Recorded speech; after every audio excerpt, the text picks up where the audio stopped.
Big boss 17 के बीते episode में जहां एलिमिनेशन टास्क हुआ और 7 लोग नॉमिनेट हुए, वहीं अब शो में फैमिली वीक की शुरुआत हो चुकी है। सभी के घर वाले बारी बारी से अपने से मिलने के लिए शो में आएंगे, लेकिन घर वाले अपने रंग भी दिखाएंगे, जैसे कि आज के प्रोमो में नजर आ रहा है। फैमिली वीक के बावजूद आयशा खान एक बार फिर मुनव्वर के चीथड़े उड़ाने की धमकियां देती है, जिसे सुनकर सभी के होश उड़ जाते हैं, वो हैरान हो जाते हैं।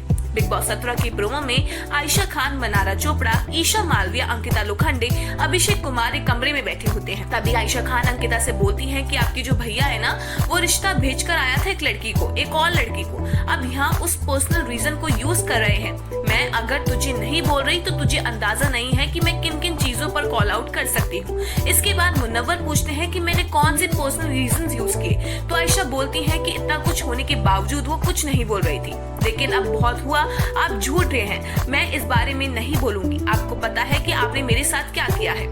अगर मैं इस बारे में नहीं बोल रही तो आप चुप रहिए। आयशा यहाँ मुनव्वर को चीखते हुए, उंगली दिखाते हुए चुप रहने की बात भी बोलती है। वहाँ से मुनव्वर जाते हुए बोलते हैं कि ठीक है, मुझे शामिल नहीं करना है। तो आयशा कहती है कि आप कुछ नहीं बोलेंगे क्योंकि आपको पता है कि और चीजें बाहर आ जाएंगी, आप जाइए, बाहर जाइए। फिर आयशा बोलती है कि अभी तो 2-3 चीजें बताई है, अभी तो बहुत कुछ बताना बाकी है। अब तो चीते उड़ाकर जाऊंगी मैं इस शो से, जब भी जाऊंगी जो होना है हो जाएगा। वही गार्डन एरिया में सोफे पर लेटकर मुनव्वर लेटे होते हैं और बिग बॉस से कहते हैं कि अब बहुत हो रहा है, ये बहुत ही पर्सनल और प्राइवेट है और मुझे आपसे बात करने की जरूरत है। इसके बाद शो में मुनव्वर की बहन आती है, सभी फ्रीज रहते हैं तो वो सीधे जाकर अपने भाई को गले लगा लेती है। इस दौरान ये पल देखकर हर कोई इमोशनल हो जाता है। अभिषेक के साथ साथ मुनव्वर के भी आंसू छलक उठते हैं। उनकी बहन बोलती है कि मेरा भाई बहुत रोया है। उधर अंकिता लोखंडे माँ से गार्डन एरिया में बात करती हुई दिखाई देती है। माँ से बोलती है कि मेरी ऐसी क्या गलती हो गई कि मेरे लिए घर में इतने सारे सवाल उठ रहे हैं।